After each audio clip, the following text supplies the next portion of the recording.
Government ಕೆಲಸದಲ್ಲಿ advantage ಜಾಸ್ತಿ. ಇರೋ 365 ದಿನದಲ್ಲಿ 60 ಸಂಡೇ ಉಳಿದಿದೆಷ್ಟು? 305. 12 ಸೆಕೆಂಡ್ ಸ್ಯಾಟರ್ಡೆ ಉಳಿದಿದೆಷ್ಟು? 293.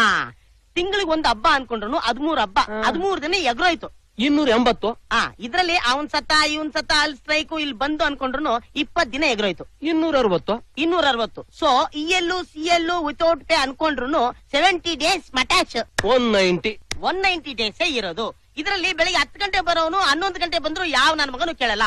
5 ಗಂಟೆಗೆ ಹೋಗ್ಬೇಕಾಗಿರೋನು 3 ಗಂಟೆಗೆ ಎದ್ದೋದ್ರು ಯಾರು ಕೇಳಲ್ಲ. ಇದ್ರ ಮಧ್ಯೆ 4 ಸಲ ಟೀಗೆ ಕಾಫಿಗೆ ಅದಕ್ಕೆ ಇದಕ್ಕೆ ಅಂತ ಹೋದ್ರು ಅರ್ಧ ಗಂಟೆ 2 ಅವರ್ ಎಗ್ರೋಯ್ತು. ಸಾಲದಿದ್ದಕ್ಕೆ 1 ಅವರ್ ಲಂಚ್ ಬ್ರೇಕ್. ಸೊ ನಾವು ಕೆಲಸ ಮಾಡದೆ 3 ಅವರ್. ಈ 3 ಅವರ್ಲಿ ಕೆಲಸ ಮಾಡದೆ ಸುಮ್ನೆ ಕೂತಿದ್ರು ಕೂಡ ಗಿಂಬ್ಲಾ ಬೇರೆ ಬರುತ್ತೆ. ಹಂಗೋ ಹಿಂಗೋ 20 ವರ್ಷ ಹೆಂಗೋ ಗುಡುಗಿಸ್ಬಿಟ್ರೆ ಪೆನ್ಷನ್ ಗೆ ಎಲಿಜಿಬಿಲಿಟಿ. ಆ ಪೆನ್ಷನ್ ತಗೊಂಡು ಬೆಳಿಗ್ಗೆ 90 ಸಾಯಂಕಾಲ 90 ಹೊಡ್ಕೊಂಡು ಚಾರ್ಮಿನಾರ್ ಸಿಗರೇಟ್ ಸೇರ್ಕೊಂಡು ಹೆಂಗೋ ಕಾಲ ಕಳೆದು ಬಿಡ್ಬೋದಪ್ಪ. ಈ ಫೆಸಿಲಿಟಿ ಎಲ್ಲ ನಿಮ್ ಸಾಫ್ಟ್ವೇರ್ ಕಂಪನಿಲಿ ಇದೆಯಾ?